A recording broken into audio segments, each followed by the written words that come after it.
Саламатсыздар ма? Мен бүгін үйде өзімнің балаларыма пісіріп беретін вафлемнің рецептісімен бөлісемін. Ол үшін алдымен бізге 5 жұмыртқа, сонан соң бір үлкен сорпа кесеменен шекер, алдын ала ертіліп дайындалған 72% сары май, сонан соң електен өткізген ұнымызды қосып, қою қоспа дайындаймыз. Жақсылап араластырып, қоспамыздың арасында ұн қалып қалмау керек, түйіршік ұнда болмау керек.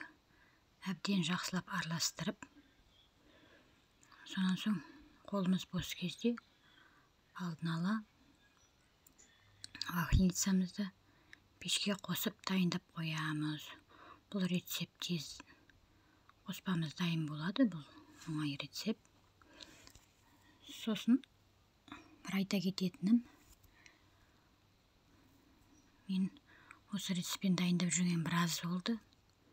Қатты жақсы, қайсаймайтын, мыжылмайтын вафли шығады.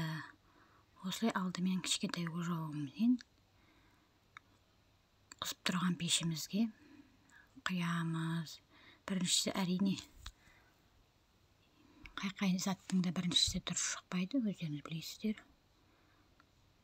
Екіншісі құйғанымыздан бастап жақсы әдемі вафлилер шыға бастайды.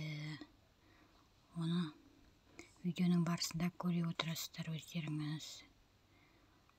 Осы рецептпен дайындап жүргеніме көп болды. Өлшеп осылай 5 жұмыртқамен шекерімді, майымды барлығын үлкен сорпа кесемен өлшеп саламын.